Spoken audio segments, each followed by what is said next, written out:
April, and that's in the Commons in the cafeteria area. We're trying to get a debate out there. We've also got a commissioner debate, and Skylar is with us tonight. That is at Provo High School on the 10th, and so we're super excited about that one. Like, as a county, we are very excited to have those commissioners. So if you are from Utah County, that will be on the 10th. Utah County Republican Women has one on the 8th, Monday the 8th at noon. So if you want to go see that. Anyway, a lot of things happening. We'll keep putting them on the calendar. All right, Adam, you're good? Oh, all right. Okay, well, I will turn the time over to Chuck. Our three candidates will introduce themselves. They have a 1-minute opener, and then we will do the questions, both the ones we've given them and then the ones that you guys have submitted, and then they have a 2-minute closer. If they are personally mentioned, then they have a 1-minute rebuttal, only if they're personally mentioned. And Mike is going to be our good timekeeper, and I think he's figuring that out right now. Or he's getting a call. Just looking for a good. Very good. All right, Chuck, you're up. Thank you guys so much for coming. It is on. Okay, so one other thing I'm just going to mention is we're going to start with Monica, and then Camille, and then Matt. And so when I ask each question, what we'll do is we'll start with you, and then on the next question we'll start with you, and then the next question we'll start with you. And that way everybody gets a chance to have an equal shot at answering first or answering last. Does that work? Yep. All right, well, we'll start with you, Monica, with your introduction. First of all, I'd like to thank you all for coming out tonight. It's really wonderful to see you. My name is Monica Wilbur, and I'm a former English teacher and debate coach. I am the current candidate for State Board 10 district race and for education, of course. And I am an always mom and advocate of parents who have concerns about where public education is going and have taken those concerns to the state board, and those concerns have fallen on deaf ears. And that's not okay. And I have spent the past 2.5 years of my life and dedicated thousands upon thousands of hours advocating for parents and advocating to get the things out of our schools that simply don't belong there. We have disruptive DEI, we have intrusive SEL, we have aggressive activism, and it's not okay, again. And these are things that we need to be focusing on and on eliminating from our schools, as well as providing sound foundational academics and constitutional principles for our kids. And I hope I have your support at the end of the night. Thank you.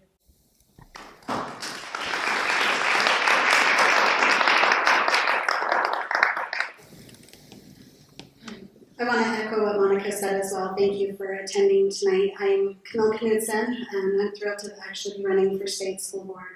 I'm running because I want to enhance the effectiveness of our state school board. I want to improve educational outcomes, and I want to free classrooms from unnecessary micromanagement. A little bit about myself: I'm not just a candidate. I'm also a dedicated wife and a proud mother of 3 incredible children. My eldest son, who is a Marine and also married, is based in North Carolina. I know I don't look like I'm old enough to have a married kid, but I do. My middle son is a towering 6'5" high school freshman. He loves all things football. He's also fluent in German, thanks to the dual language immersion program. And then my youngest daughter, who is, of course, the princess of our family, has recently found a passion for basketball. My journey in education governance has been marked by significant achievements. While serving on the Tulare County Board of Education, we secured funding for 3 new schools with a 0 net tax impact. We improved teacher retention, and I revised policies to enhance educational outcomes across our county, especially in the rural areas. In my current role, or my day job, I'm a policy analyst for the Department of Agriculture and Food. Thank you. I know, I can keep going. Real quick, yes. Thank you to the Utah County GOP for putting this event on. Thank you for being here. My name is Matt Hymas. I have spent my entire career in education. I worked as a teacher, math department lead, coach, junior high principal, athletic director, assistant director, high school director, superintendent of schools, and state board member. I have seen education from almost every angle. As a math teacher, I saw the direct challenges that students face on a daily basis. However, I also saw the confidence and self-worth that students obtain through academic success. As a coach and board member, I see the value of different skills and characteristics come together to create something amazing. As an administrator, I listened to and heard the needs of parents. I worked closely with them to ensure that their children were getting the education that they needed in preparation for adulthood. As a member of the USBE, I have worked behind the scenes to bring conservative values into board rule and policies. I love education, and I love the great state of Utah. It is my goal to preserve our Utah values within our education system.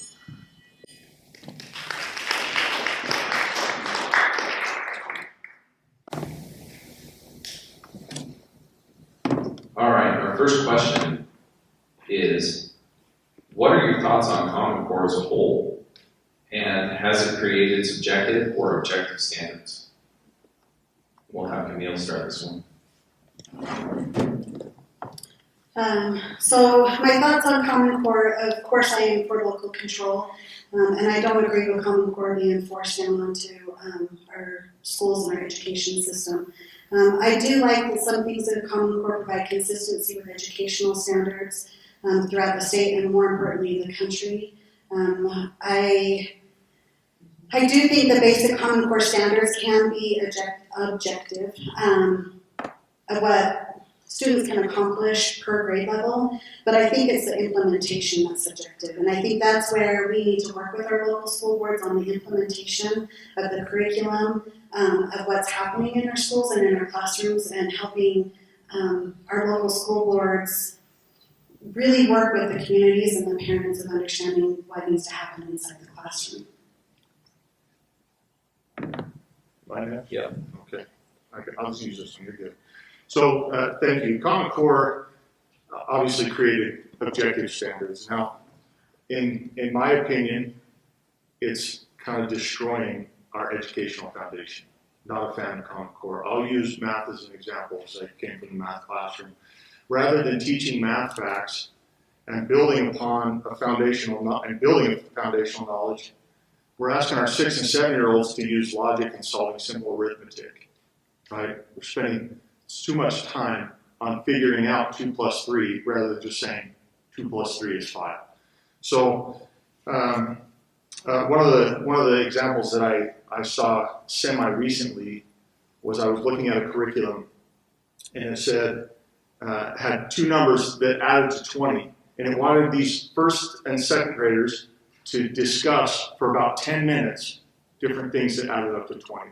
And I thought, oh my goodness, we're losing so much time because of this kind of ideology in going in and saying, hey, let's let them figure it out. Well, there's times to let them figure it out, but there's also times to teach. And I think that those early years are crucial for that. Thank you. Okay, so the first thing about Common Core is that these are nationalized standards. So you can't claim to be for local control and in the same breath claim to be for nationalized standards. It just doesn't work that way. The second thing about Common Core is that these are very subjective standards, not objective standards. And by subjective, I mean they are entirely centered around the National Education Association's 21st century skills, which are communication, critical thinking, creativity, and, the last C. I always like myself on the last C. The last C is communication, thank you. Yes, and so when you have this type of subjectivity entered into the curriculum, this creates confusion for parents and it creates confusion for students. It actually works against students' best interests. Common Core is not pro-student. It is pro-control, and that's something we need to get away from. So if the state board were really interested in getting rid of Common Core, they could have done this yesterday, but they haven't.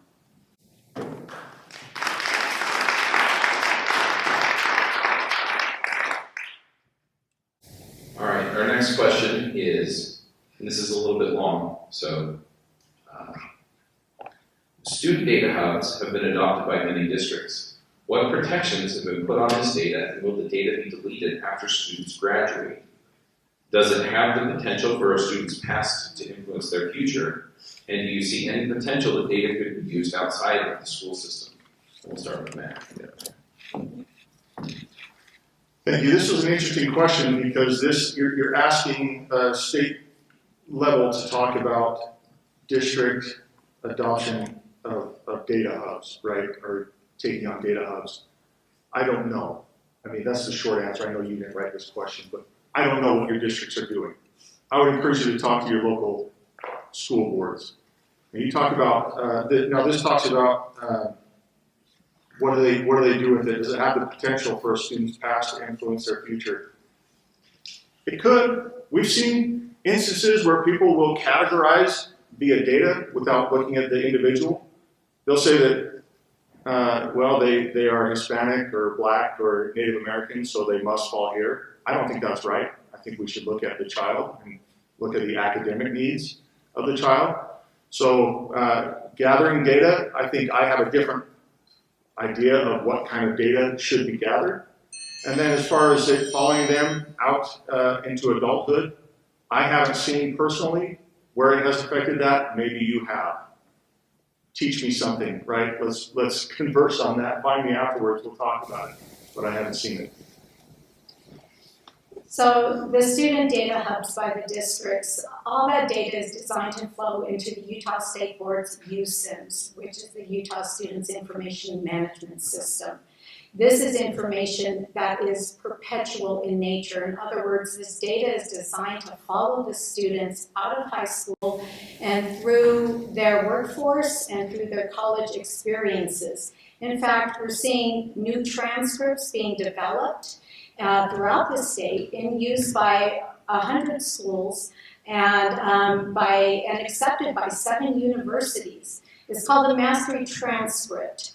And this is extremely invasive and intrusive data. It is social emotional learning data where a student's deeper learning and empathy and cultural responsiveness is being measured and tracked, not only into the future, but also into the past. Because in order to get this data, teachers are asked to ask students, can you find out any information, can you tell us any information that would apply to this particular competency that we are measuring? It's a bad idea, and this is something we need to protect more for our students.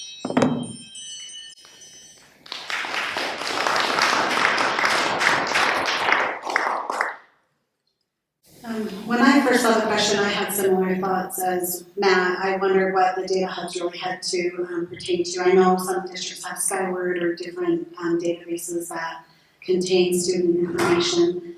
And I went back to a story actually that my husband told me as we were driving down here.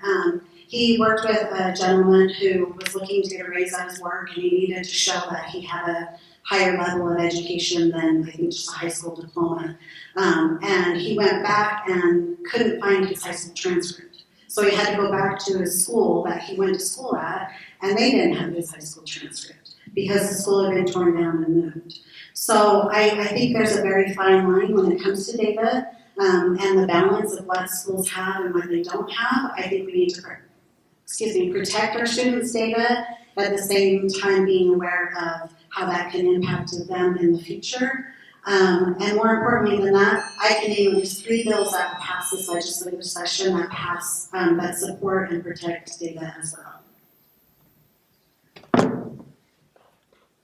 All right, the next question is, and we'll start with Monica this time.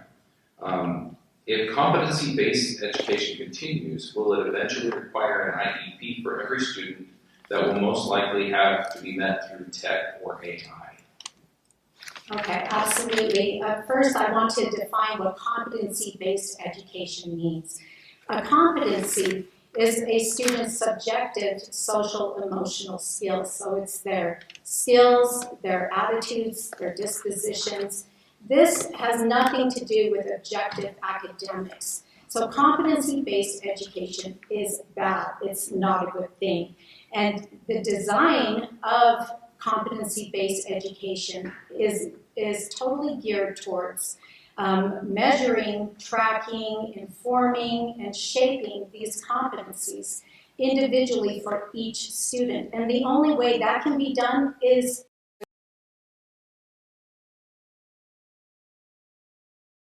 in measuring these competencies and permanent record for students.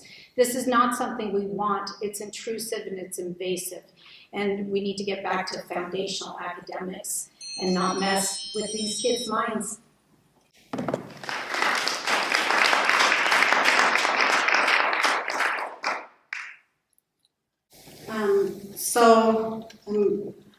There's a second part to that question that talks about an IEP.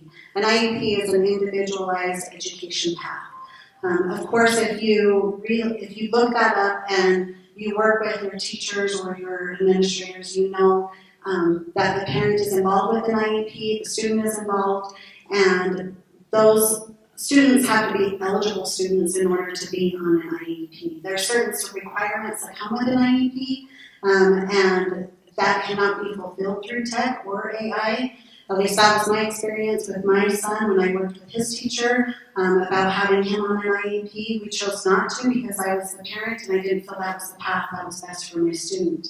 And I think that we're not giving enough credit to our parents being involved with our students' education and being able to decide whether an IEP would be part of their education path or not. Thank you. Yes, if competency-based education continues, one, no, it will not require an IEP for every student. And two, yes, it will most likely have to be met through tech and AI, and it already is. I've seen it in different districts. I went down to JUAB, they're doing competency-based. Quite frankly, I'm not a big fan. I'm not a big supporter of it. I don't think it works like the traditional model does that I prefer. But yeah, to answer the question, yeah, it's going to take tech. It's one-to-one, and we have a teacher shortage already, right? So if we're just thinking logically here, yes, no, it won't require an IEP for every student. Yes, it will take tech and AI. But I don't like it. I can feel my seconds with that. I don't like it. All right, the next question, and we're starting with Camille this time. Do you think SEL programs teach students to focus on the positive or negative more? So I think both. I think SEL programs really are working with your local school boards. I'm thinking about in the last few years, we actually had a student that was bullied at one of our charter schools and ended up taking his life. So at the time, yes, that social and emotional learning program had to focus on some really hard and difficult concepts for those children.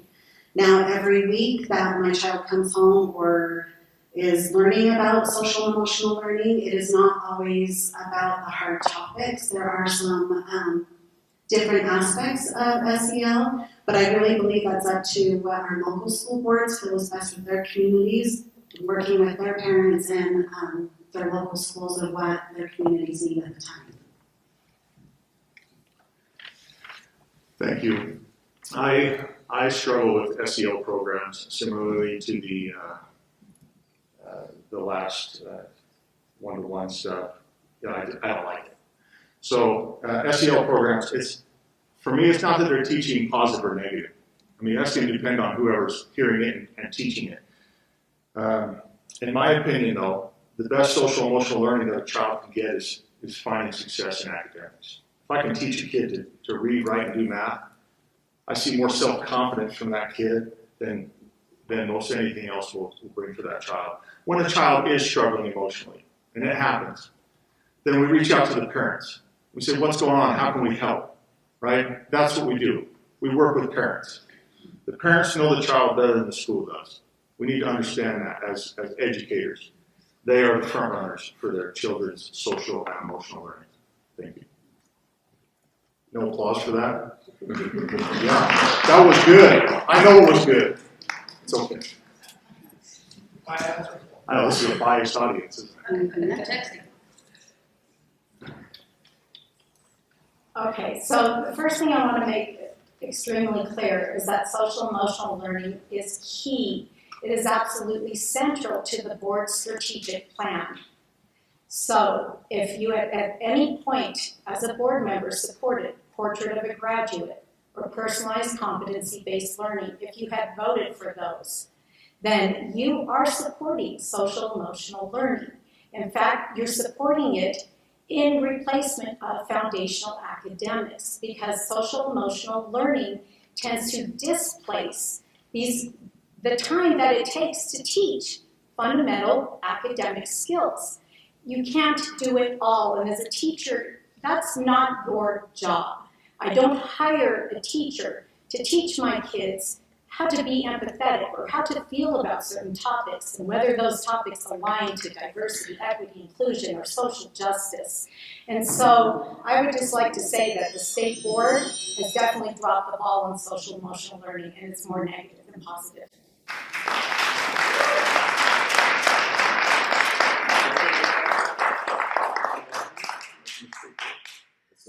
Okay. All right, the next question, and we're starting with Monica this time. Many science classes now have students picking an environmental issue and doing a project to fix this problem. Do you see this as creating activists for political issues? Absolutely. Project-based learning or problem-based learning makes kids agitate for social change. And so a few of the examples I've seen are where you've had students up in Park City who were asked to go around during lunchtime kind of policing their fellow students' lunch trays to make sure that there wasn't enough, or there wasn't a lot of food waste. We've seen kids who've been asked to actually eat bugs in order to save the environment. Project-based learning is activism, and it also falls under the title of civic activism. And what this does is it kind of puts our kids in the forefront of again, agitating for social change, but it makes it difficult for people who are the target of this social change to push back, because it's kids leading the charge.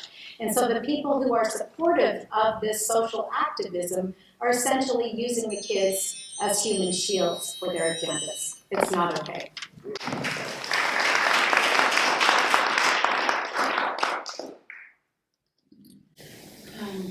So I like to think, or I know that I'm a very involved parent with my students' education.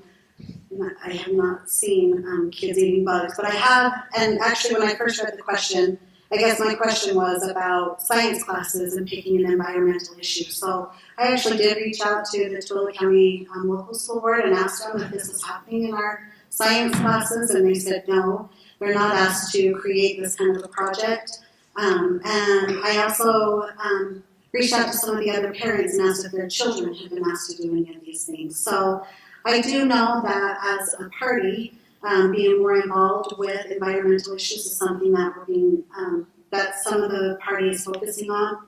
I know legislators during the general session started the Environmental Stewardship Caucus, where they would meet every other Tuesday morning and meet with different stakeholders and talk about some of the environmental issues that are happening along their state. So I think it kind of a double-edged sword of, I'm not sure where it's happening in classrooms, but I also can see our focus adjusting more as we move forward with it. Thank you. I guess in response to that question, do we have environmental issues? Yeah, you can't deny that. Do we want them to be fixed? I hope so. And are we going to wait until our children become adults to do so? Did our parents wait? Now, here's the thought process, though. I absolutely want appropriately aged students to consider these issues. That doesn't mean they have to eat bugs or be on lunch patrol, but they need to have a discussion. Absolutely. They need to be prepared for adulthood, because that's what's coming at them. And so for us to say, oh, well, we don't want you to make any change, you can do that later on in life. We're too late. We need to do something. Now again, appropriately aged, and I hope that educators can can see what that means in local school boards. Here's the thing with science though. In science, we should teach science as science. This isn't to be politicized. Science is not, should not be a political thing, but it should be science taught as science.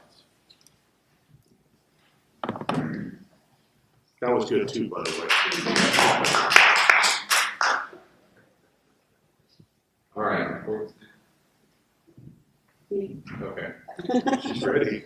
Yeah. All right. What is your view on standardized testing? ACT, SAT, AP tests? Here's the really quick, easy answer. It's a necessary evil. I don't like them. I don't enjoy them. I know I don't enjoy testing. I know my children don't enjoy testing. I don't know how we can improve if we don't have a baseline to start from. So they, necessary evil.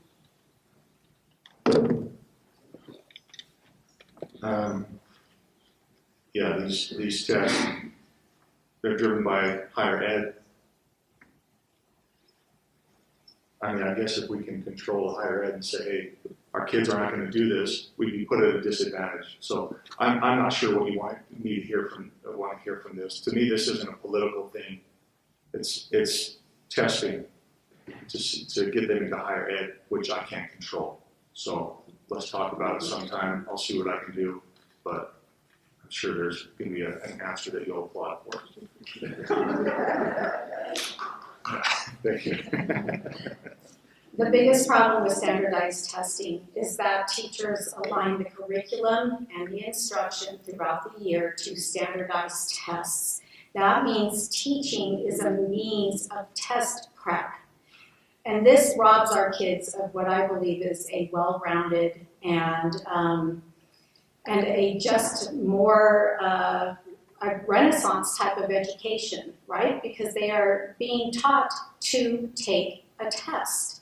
And so much time of teachers is being dedicated to this, to prepping the kids for the tests. And what if the kid opts out of the test at the end of the year? Well, I've seen it in my own kids' district where the kids were asked to go take tests that were given by the district that aligned with the statewide assessments. So essentially, they're using these tests, these standardized tests, to get data from our kids. And if you feel about data like I feel about data, I feel like that belongs to the student, and they never use it to help a kid actually make progress from year to year. They just use it to justify more supports and psychological interventions, etc. So I'm not a fan of standardized testing the way it's implemented in our schools.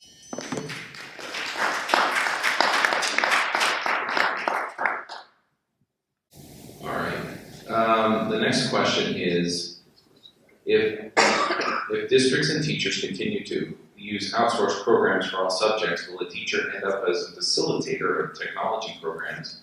And do you think these companies have a political bias? So, first off, I hope that the teacher is never replaced, of course. As an educator myself, it shouldn't happen. Teachers should be the masters of their content. A student and parent, for that matter, should have the confidence to approach their teacher for help and receive help, not be referred to some AI system or, hey, go check Khan Academy or something, right? That's not what it's about. So I don't believe a teacher should be or could be replaced by AI videos or programs. But when I say I don't believe they could be, in order to keep education effective, I don't believe they could be. As far as the political agenda, these companies, it's about a financial agenda. Let's be realistic. They're trying to make money. And if they know they can get the most money from some governmental push, that's what they're going to do. So to me, this isn't about political. This is about money. We've seen it with DEI, SEL, Common Core. But it's my job to do what I can to keep these ideologies out of Utah and continue to support Utah values.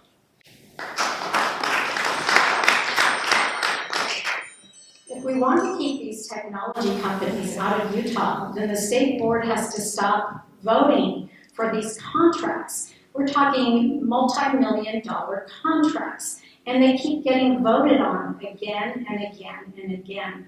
There's only one member who consistently pulls these types of contracts from the consent calendar, and I'm not sitting with that member at this table right now. And so what I want to say about outsourced programs for teachers is that these programs are called turnkey programs. In other words, they're designed to save the teacher instructional preparation time.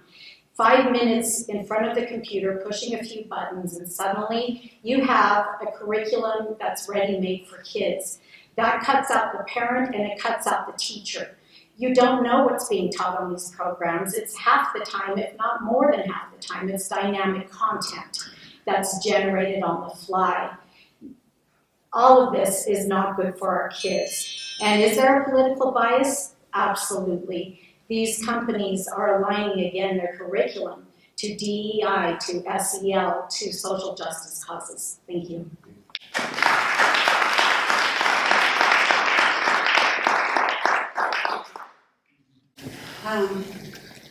I'll make my answer short and sweet, actually. So, COVID taught us time and time again that you cannot replace a teacher. We saw it every single day, and every time we closed down schools, and every time we opened it back up, and we're still seeing it now with my daughter was in kindergarten when COVID first hit, and you can see the deficiencies of what she did not learn by not being with her teacher on a daily basis. So to answer the question about continuing to use outsourced programs, I know when I was on the Tooele County School Board, I was bombarded on a monthly basis from vendors trying to get me to sign up for different programs and different things. It is one of the hardest things to have a vendor sign up with the school district, and same with the state programs. With that being said, again, it does not replace the teacher. We don't want it to replace the teacher because we know our student success is based off of that student and teacher relationship. Thank you for that analysis response there. Do you want a minute to respond? I'm trying to remember what it was. She mentioned something about the consent agenda. Oh, yeah. Contracts, right? Signing contracts or voting to approve contracts. Here's what I know has to happen with education. It has to keep moving forward. And so what I did was, again, thank you. I went to our superintendent who's over all this. And I said, hey, I don't like this stuff. Do we get to select, as Utahns, what we pull from these programs? She's like, absolutely. So I guess my analogy is, okay, you don't like fishing. Does that mean you can't shop at Sportsman's Warehouse? Right? This stuff is there. That's who's building these curriculums. That's who's helping with these contracts. And it's not even to say that LEAs have to use them, because we believe in local choice. But we're trying to give something so that education can move forward. I'm not about voting no on everything. It doesn't matter what it is, just a no vote. I'm not about that. I'm about keeping kids educated.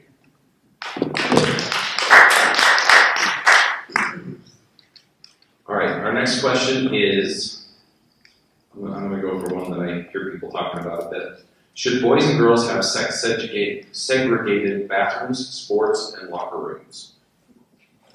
It's Mom. I went first last time, so. Okay. Absolutely. This is an unequivocal yes. We should have sex-segregated bathrooms, sports, locker rooms. The fact that it is even a debate right now should cause us all a lot of concern about where our culture is. Unfortunately, we have the Biden administration's new interpretation of Title IX to include the definition of sex to be expanded out to gender identity. And this has put Utah in a really hard position because you have districts who are sitting here and trying to basically thread a needle, and a lot of times they err on the side of gender identity because they don't want the federal government to come down on them. This isn't okay because it is sex-based discrimination to not provide sex-specific spaces to our girls and boys. Thank you.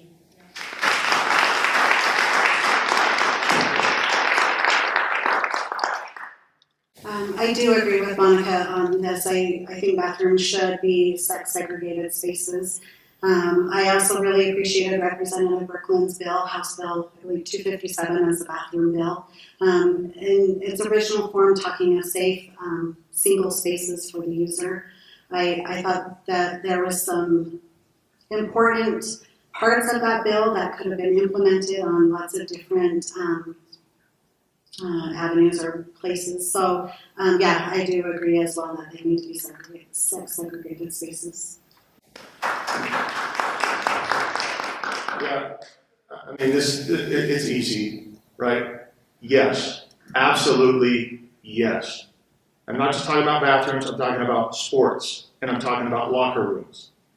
I have a daughter who's an athlete. I was an athlete. My sons are athletes. We're now hearing the testimony of the swimmer. I should know. She's on the tip of my tongue.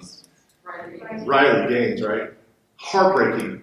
Just heartbreaking. In fact, I couldn't even finish an article. I was just sickened by it. And then for people to say, no, it's cool. I know I'm getting off topic here. I love Parks and Rec.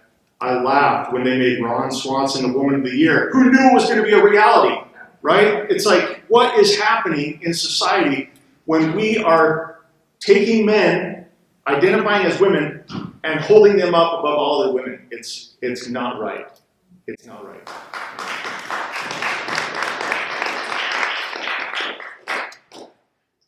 All right, the next question is, teacher collaboration through the PLC program.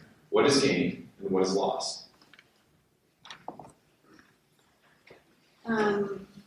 So, as I read through this question, I thought about all different industries, and then I also thought about just our legislators and the different requirements for continued education and collaboration throughout the state. And I'm surprised that education, I know that there's been issues with PLCs, and I've also heard that PLC, if it's done correctly, teachers really struggle. If it's done correctly, it's the greatest thing ever. Do I believe in collaboration with teachers? Absolutely. I think they can work with each other and they can take the best things that other teachers are doing and implement it in their own classrooms, and there can be a lot of good things that come from the PLCs. But again, if they're done incorrectly, that can also create lots of issues and problems within a school. Thank you. Yeah, teacher collaboration through the PLC program. What is gained? What is lost? Well, what's gained is perspective. I mean, when you sit down, you visit with the teacher. I don't know how many of you are sitting down with 30 kids for 8 hours a day. It's rough sometimes. You need their perspective, so let's not cut them out. The other thing, though, what's lost is that, quite frankly, that perspective can carry. And sometimes we kind of lose our voice thinking, I don't run around with 30 kids, right? So we kind of just step back and we don't put forward what is on our mind, what we're seeing at home. So I think we need to have a good balance. But again, what's gained is perspective. What's lost is possible domination of the meeting. So that one doesn't deserve applause. The professional learning communities are forced collaboration, and I want to repeat that. They are forced collaboration. If a teacher decides not to participate in that, it doesn't go well for the teacher. And so I believe, as a former teacher who used to write her own curriculum and used to plan her own lessons, I believe that when we have teachers who have questions, who want to get the perspective of another teacher, nothing is stopping them. Nothing is stopping that teacher from going out and finding more information, using other people as resources. What you gain is standardization when you have the professional learning communities, and a lot of times the direction, the standardized direction that comes down is from the district. So it's the district that oftentimes controls these PLCs. So much for local control when you have the district who is setting the direction for teachers in their classrooms.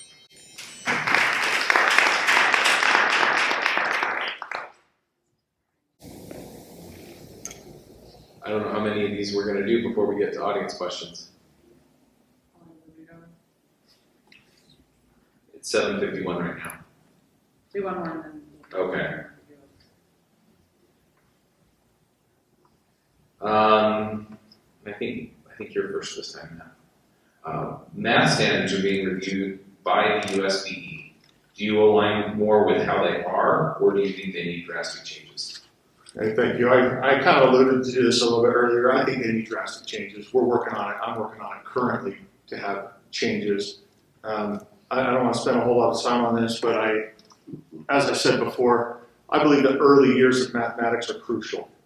I believe that the grammar phase is absolutely crucial to our kids in learning. And when I say grammar, I mean math facts. Let them know what it is so that they can start using it to build logic, right? So they can start understanding. But I don't need to spend 20 minutes on figuring out what plus what equals 20. I just need to hit those math facts hard. So I'm working on making drastic changes for the math standards that are coming up. So you'll have to hang on to the edge of your seats for more information on when that happens. Thank you for the applause. Okay, I just have to rebut this. If we need drastic changes in math standards, then why did Member Hymas vote to reject the motion to adopt the California standards, which do focus on math facts, which put algebra back into 8th grade? This is the type of drastic change we need, but we can't have members who are voting against the drastic change and then expect change. And so our current math standards absolutely need fixing. And by the way, full disclosure, I am not a math major, I'm an English major. I'm not the most qualified necessarily to speak to all the changes that need to take place in the math standards, but I understand them from a parental perspective, and I understand what Common Core has done to the teaching of these math standards. And so, if we want drastic change, then we need to vote for drastic change. Thank you.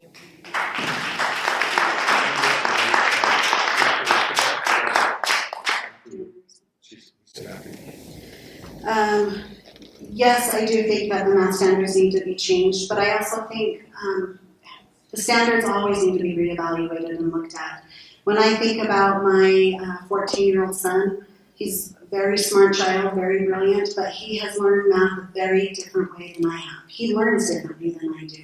And I think that's where we need to look at the standards, and we need to understand how are our kids learning, what do they need, what's going to support them the best. And on top of that, setting those standards so that our teachers can teach them and help them be successful. So yes, I do think that the standards need to be changed. I don't know about drastic changes, but changed and more beneficial for our students. Thank you. Yeah, why did I vote not to adopt California? Well, it's easy. I don't want to be California. Yeah, they had some good stuff, absolutely. I can use that. I can use that as a base. We can work on it, do what we need for our kids. But to just grab somebody's work from a decade ago or whatever, I don't even know when it was, but 2 decades, I don't know, I'm not going to do it. I'm going to look at things. I'm going to review things. And then I'm going to do what's best for Utah and for what Utah students need.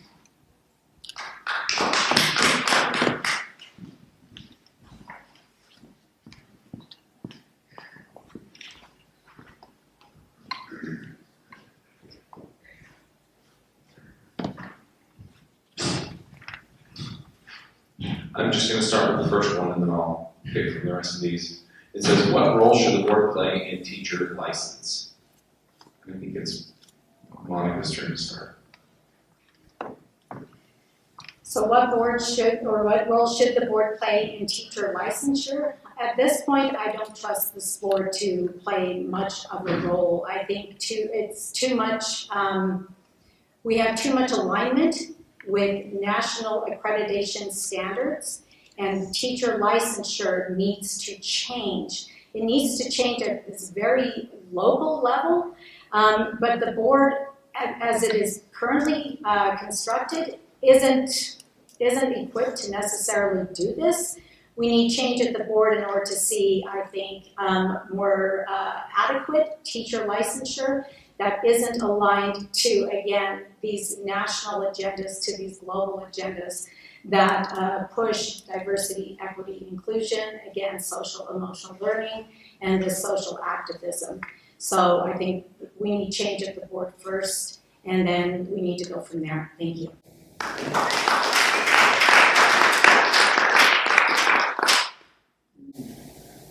Before I was on the Tolly County School Board, I actually worked for the Tolly County School District for a little bit, and I worked with some of the people or the administrators that worked with licensure and helping teachers get their licenses. That was 6-7 years ago, and there were concerns and issues with licensure then. And they were going through drastic changes then.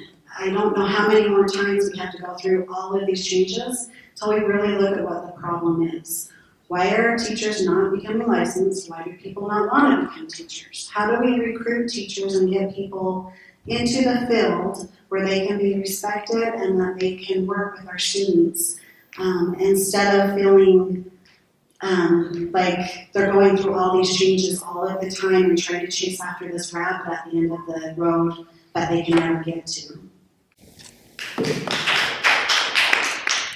Yeah, the board's role in teacher licensing, it has to have a role. We have to protect students. Your kids are worth it, right? We have to have things in place. No, it's not perfect. Things keep happening. Teachers keep getting burned out, or else they're not prepared. That a lot of it depends on an individual, and we try hard to do what we can to make sure that they're successful in the classroom. But we have to protect our students. We have to have standards.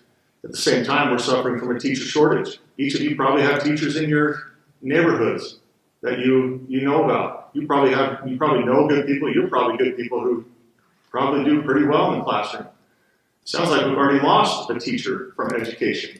I don't know what she's doing now, but right, we have to do something. So the state board's role is, we have to make sure that we have good, qualified people in there. Now, is it perfect? No, I don't think so. I think there's still a lot of work to be done.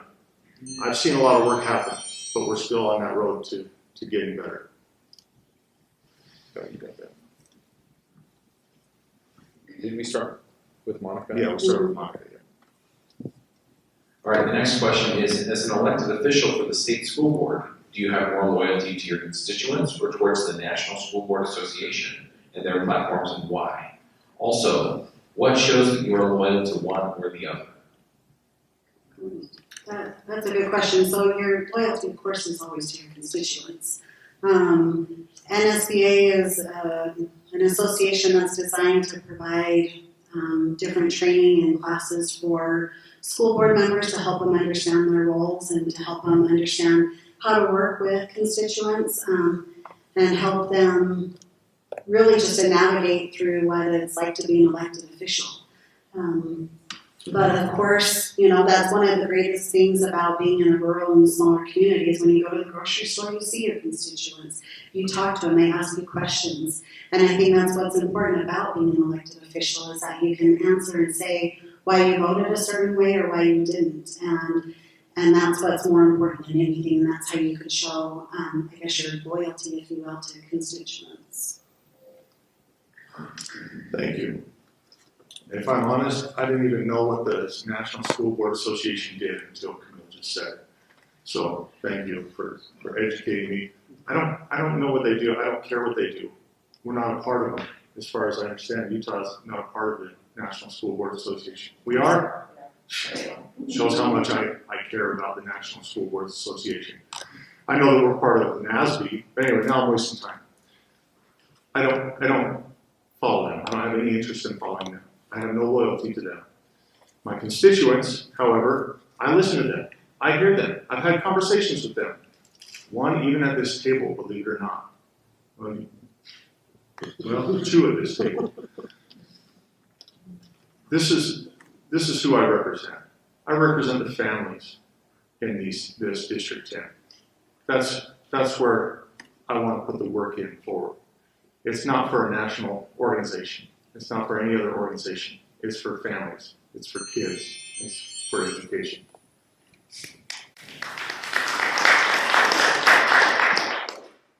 I wouldn't be running running for the state school board if I felt like my representative on the board was good at listening to me. I have come with concerns about DEI, and I have been ignored. I go and I speak at the state school board every month, and I bring up these concerning issues. And my comments are well researched, and they are well stated. And never has my representative reached out to me by phone to talk to me about these issues, to ask me why I'm saying these things. Why would I take the time to travel up to the state school board and bring these issues up? The National School Boards Association has an agenda, and what I'm seeing are votes that align with that agenda and not with the concerns of the constituents. I've spoken to many delegates who feel like they are not being heard by their current representation, and I intend to change that. Thank you.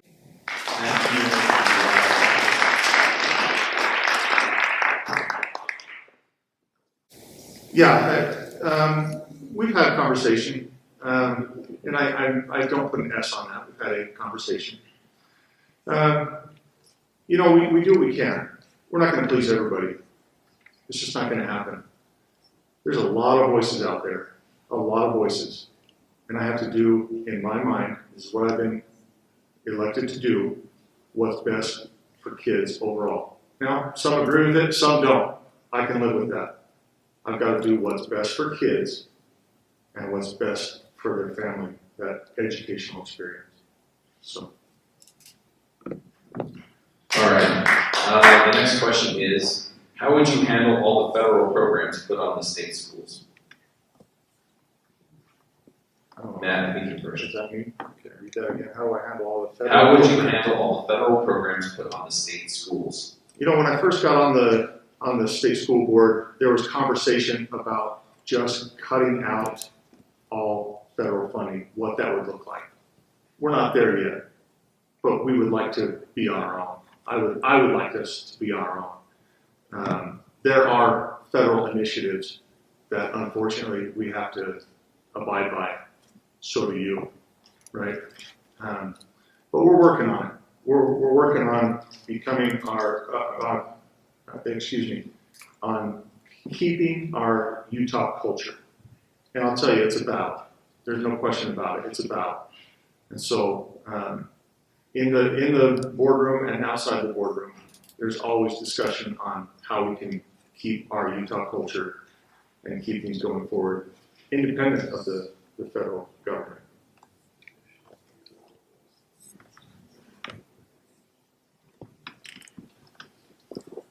Back in, I believe it was February of 2023, a board member put forth an amendment, a constitutional amendment proposition to make the state free from federal funding in education and put funding solely on the shoulders of the state and its municipalities. And my current representative voted against that amendment. 10% is what our federal funding is in the state of Utah for public education, approximately. Yet that 10% dictates the 90% of everything else that happens in public education. It is so vital and it is so important that we understand the strings that are attached with federal funding. It goes deep and it goes wide. And if we don't do something to push against it, we will never push against it. We keep kicking this can down the road, and it is doing our children a huge disservice. Thank you.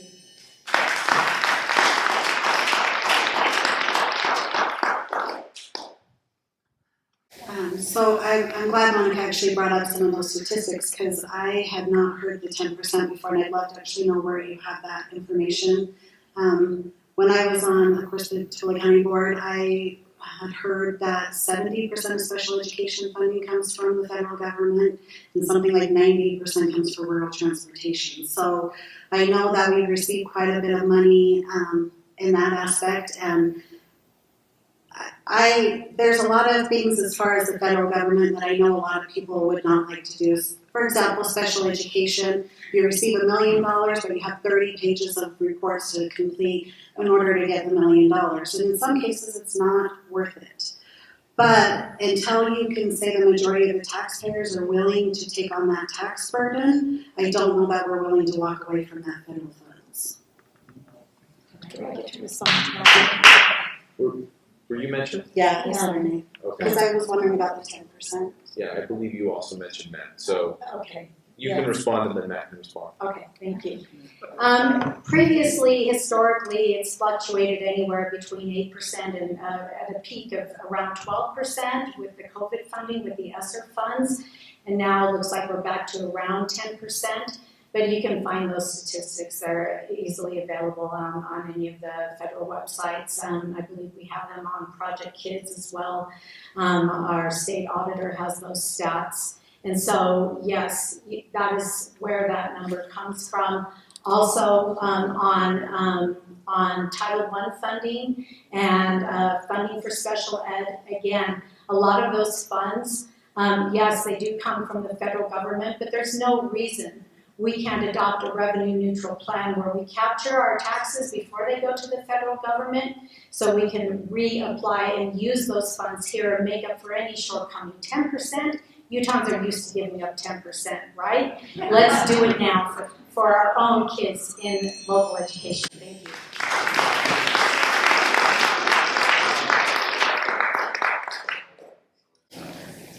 I don't have a strong rebuttal. We're not there yet. Just like I said, we're not there yet. It takes taxpayers to get involved. It takes legislation. It's more than just me sitting behind the table saying yes or no. We're working on it. We understand your needs. We understand what Utah wants. I'm trying to get us there, but we're not there yet, not in my opinion. All right. The next question is, our teachers are overworked, or more overworked than ever with more responsibilities and generally less parental support. What plans do you have to help teachers? You can't change pay/district decisions, but what can you change to support and retain quality educators? Okay, so as a former educator, I didn't have to deal with being any of my students' therapists. I think that's where we need to start, right there. Our teachers need to be able to teach the content subject areas that they are hopefully being trained in, and that they go into teaching to teach because they love these areas. That's very important, but we are asking teachers to do too much. Also, another thing that we can do to help retain teachers is not make, we need to make our behavioral policies less around leniency and more around accountability. That's a huge problem. But at the board, you see a consistent push for leniency policies, including restorative justice, positive behavioral interventions and supports, and multi-tiered systems of supports. These all do a huge disservice to teachers because they don't actually make problems better. And students end up getting away with a lot more than they should in these situations where criminal behavior is concerned. That needs to change. Thank you.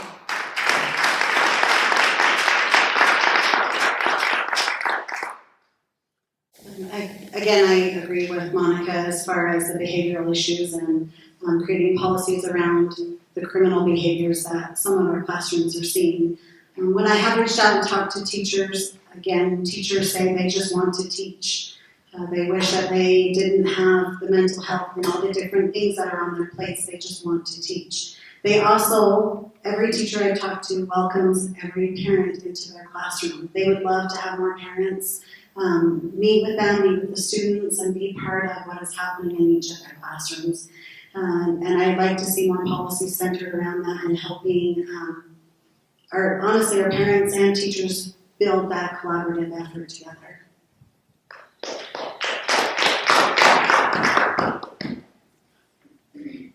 So how do we help our teachers? I agree. Accountability is important, absolutely. We need to help teachers have autonomy to work with families and to work with their kids. This is a challenging one because at my school that I run, we work with families when there are issues. We bring in the family to work with them. We don't let students run wild. I don't want to burn out teachers. So we have to be able to set up an environment where the teacher can successfully do their job. When I started teaching, I went in, I didn't realize that teaching was 90% behavior management. I had to learn skills in order to do that. I had to learn how to work with kids, and then the teaching came. So additional training, additional support, helping them, talking to teachers, letting them know that we're there for them. We need this stuff. Not the other side where we just point at them and say, my kid had a problem in school, what are you going to do to fix it? No, we got to change the mindset, not only in our educators to help them, but in our parents to say, no, this is a collaborative effort. We're working together. This isn't a student problem, this is a family problem. Let's work on it. Sorry. All right, Camille did mention Monica. Did you want to respond? I was positive, so It was. All right. This next question directly addresses Matt Hymas. So, since it's Camille's turn to go first, I will let the two of you decide who actually goes first, and then the other will go second. Okay. I was like, he's named. All right. I just read in an email from Matt Hymas that he supports parents being primarily responsible for their children's education. I'm wondering why he voted twice to impose limitations on 53G-10-205, which protects parents and children's right of conscience in their schooling. That's a great question. Right of conscience. Now, I'm assuming the claim is that I'm contradicting. I'm assuming that's what the claim is. Is that I'm kind of, you don't know. I look at you like you don't know. Right of conscience is so important.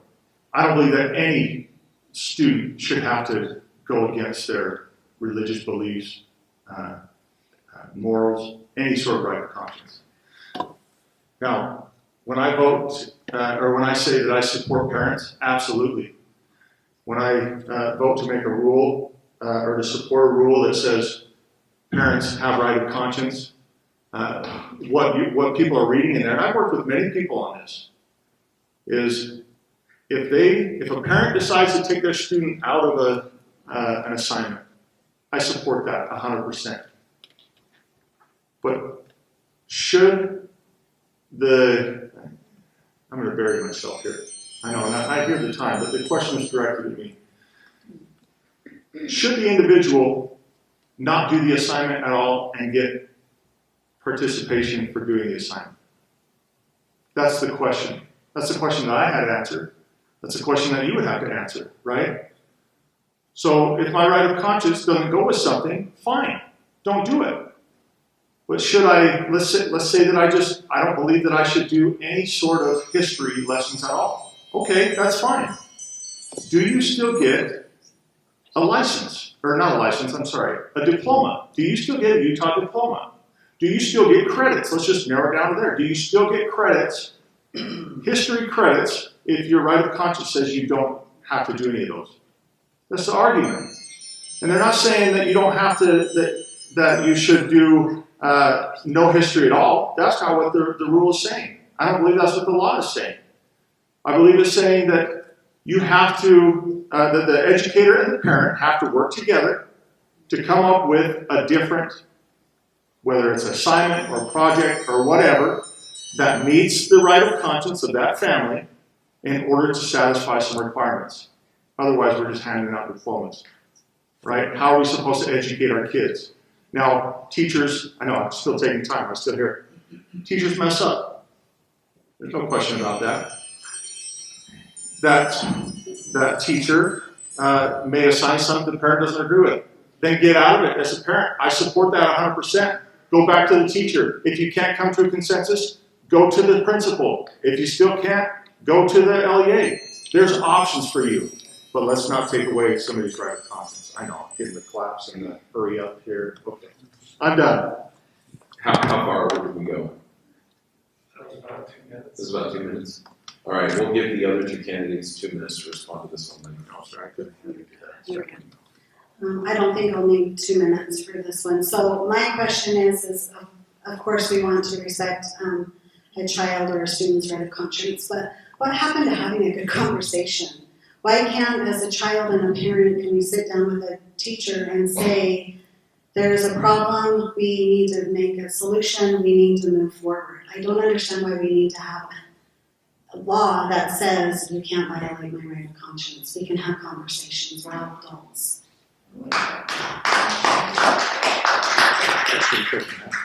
There have been a lot of misstatements about what 53G 10205 states. It states that a child or a student or a student's parent may refrain from participating in any activity that violates their conscience or their religious belief. It doesn't say the student gets a free pass. It says the school may offer an alternative that does not violate the student's conscience or the parent's conscience. This is a wonderful and a beautiful bill. It places students' and parents' rights of conscience and religious belief where it belongs, at the very top of constitutional protections. In article, in our state constitution, it says the rights of conscience shall never be infringed, and that perfect toleration of religious sentiment is guaranteed. These are vital protections. These are constitutional rights that you do not shed at the schoolhouse door, nor do your parents shed those either, kids. So what I saw happen was Member Hymas voting for an amendment to a state rule that would have put 14 different criteria that had to be met in providing a reasonable accommodation for student conscience and religious belief before that right of conscience would have been honored. That's not acceptable. That is the state infringing upon conscience and not letting the school work it out with the parents to decide, here's an alternative. Does this work for you? Because there's no point in offering an alternative that continues to violate the student's conscience, is there? That's really not much of a choice for those students or for those parents who may not want to have to violate their conscience as a condition of receiving a public education. That's what happened at the state board. Thank you.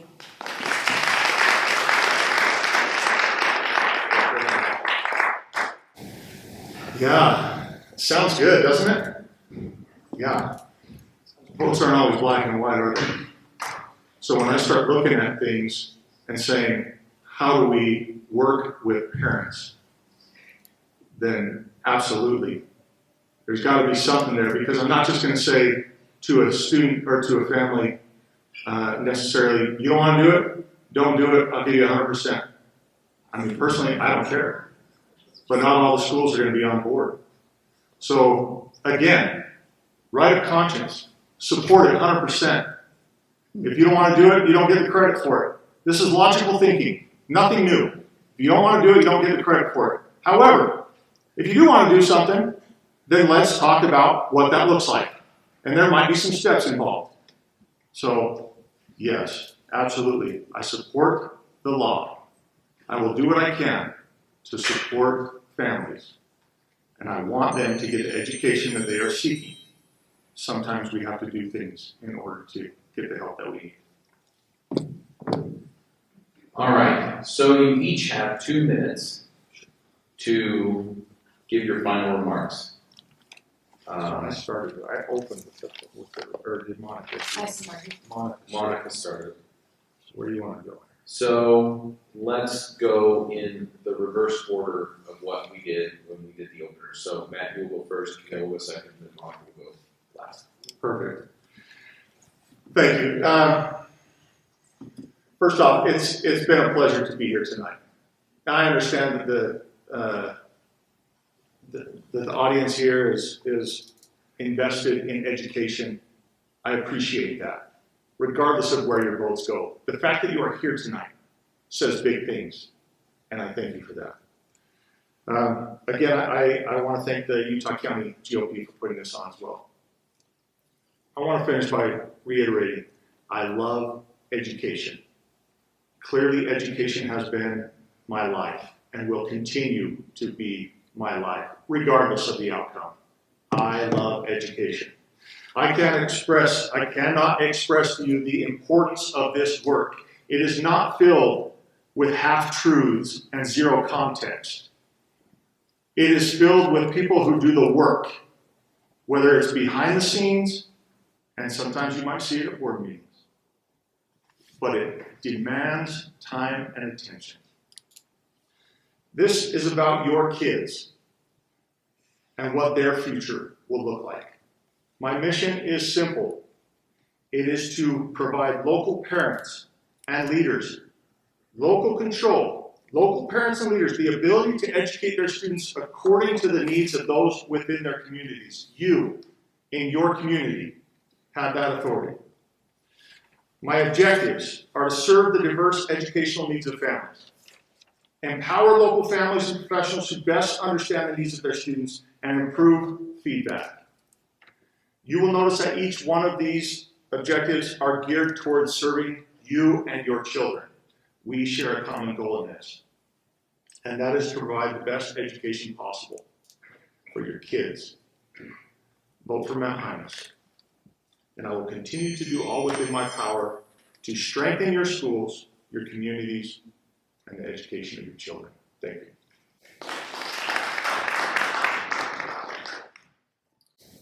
As Matt said, I'm grateful to be here tonight as well, and thank you for hosting us and having us here. So I know I attended one of the Meet the Candidates nights, but I haven't been able to attend a couple of the others, just with family obligations and other things going on. So I've really enjoyed having the discussion and being able to answer all of the questions, and hopefully I've been able to help you guys understand more about me and who I am as a candidate. I would like to take my experience on a local school board and take that on the state level. I feel that the state school board has been very ineffective the last 3 or 4 years, and I think it's time that we readjust those cells and we help them understand what their role is and support our local school board members in the decisions and working with all of our community members. Yeah, I guess, so I just want to end with, I hope that if you guys have more questions, feel free to reach out to my website. It's just camilleforschoolboard.com, or you can call me. I believe in open communication and collaboration, and I'm happy to sit down with any of you and further have more conversations about any of the topics we had tonight. Thank you.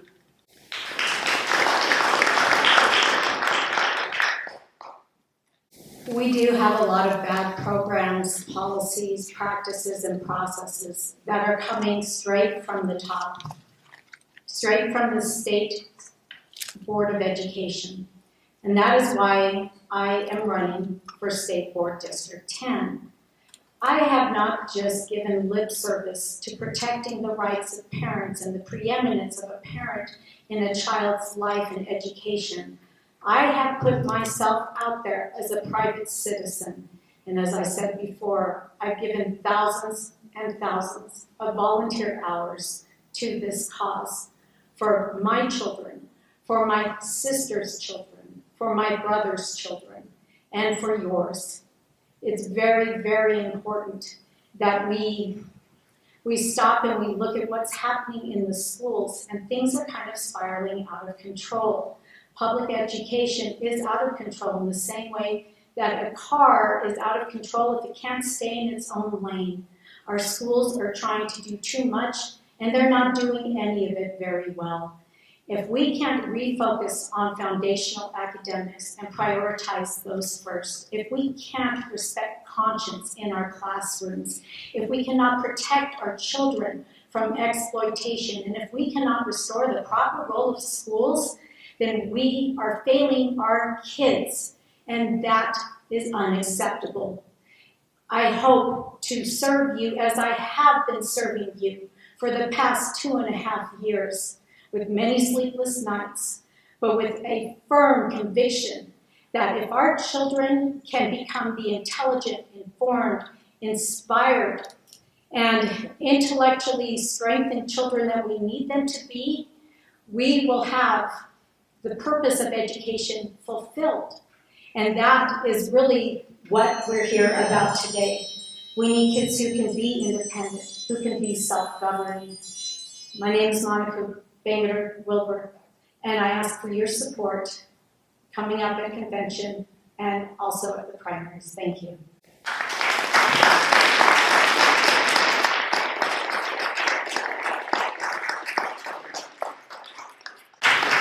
All right, I'd like to thank the candidates for answering our questions and for all of you for submitting terrific questions. Just as a reminder, and Christy kind of alluded to this, these folks are going to be running in the state convention on April 27th. If you are a state delegate within District 10, then you will be able to vote for one of these 3 folks at the convention. And yeah, we'll just wrap it up. Thank you all for coming. Thank you.